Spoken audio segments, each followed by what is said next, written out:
डनकाशी news channel, सच है तो बोलेगा। डनकाशी न्यूज के प्रायोजक हैं net on broadband and wireless solutions. Varanasi पहुंचे कांग्रेस और राष्ट्रीय प्रवक्ता उदित राज ने बीजेपी पर जमकर निशाना साधा। उन्होंने भगवान श्री राम को लेकर के संजय निषाद द्वारा दिए गए बयान पर पलटवार करते हुए इस पूरे मामले की घोर निंदा की और कहा कि बीजेपी सिर्फ भगवान राम के नाम पर लोगों को ठगने का काम कर रही है। वाराणसी पहुंचे कांग्रेस के राष्ट्रीय प्रवक्ता उदित राज ने संजय निषाद द्वारा भगवान राम पर दिए गए बयान की निंदा करते हुए इसे भगवान राम की आस्था और सम्मान पर हमला बताया। इसके लिए उन्होंने सीधे सीधे भाजपा को कटघरे में खड़ा किया और भाजपा से संजय निषाद के इस बयान पर उनके खिलाफ कार्रवाई करने की भी मांग की। यही नहीं, उन्होंने 48 घंटे का अल्टीमेटम देते हुए कहा कि यदि भाजपा ऐसा नहीं करती है तो कांग्रेस इसके विरोध में धरना प्रदर्शन और आंदोलन करेगी। एक बार फिर मायावती की तरफ या भाजपा की तरफ या कांग्रेस की तरफ रुख बढ़ रहा है। देखिए, ऐसा है कि मैं भले राजनीति में हूँ लेकिन असत्य बात नहीं बोलता हूँ, झूठ नहीं बोलता हूँ। बीएसपी बड़ी तेज़ी से कमज़ोर हुई है और लोग वहाँ से भागे हैं। कांग्रेस में भी आए हैं, सपा में भी आए हैं, लेकिन बीएसपी बहुत दिनों की पार्टी नहीं रह पाएगी। और दलितों को जो भी कुछ दिया कांग्रेस ने दिया। जिस तरह से मोदी जी ने 2 करोड़ रोजगार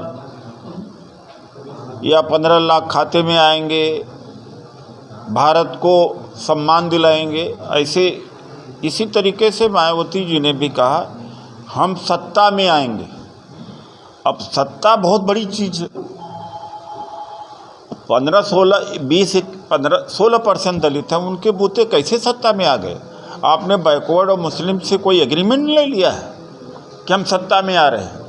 उससे क्या हुआ कि इमोशनली दलित को अपने साथ जोड़ लिया और उसको लगा कि हम तो सत्ता में आ रहे हैं, छोटी मोटी चीज़ छोड़ दो। तो उसका आरक्षण भी गया, संविधान भी खतरे में है, उसकी नौकरी भी गई, जो लैंड भी मिला था वो भी गया और कोटा परमिट ये भी कमज़ोर होता गया।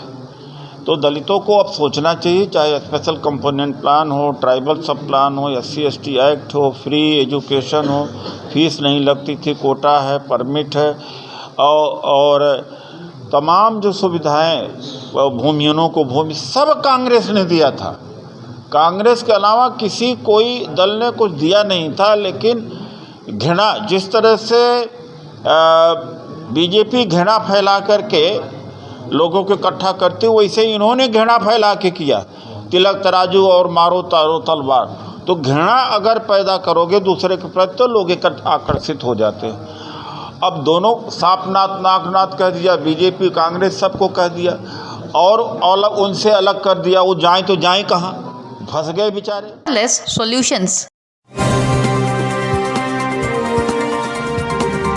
आप देख रहे हैं डनकाशी न्यूज चैनल, सच है तो बोलेगा। पूर्वांचल की खबरों से जुड़े रहने के लिए आज ही सब्सक्राइब करें हमारा YouTube चैनल डनकाशी और हाँ, लेटेस्ट अपडेट्स के लिए बेल आइकन को प्रेस करना ना भूलें। और आपके पास है कोई जानकारी या है कोई सूचना तो हमारे दिए गए नंबर पर आप हमसे संपर्क कर सकते हैं।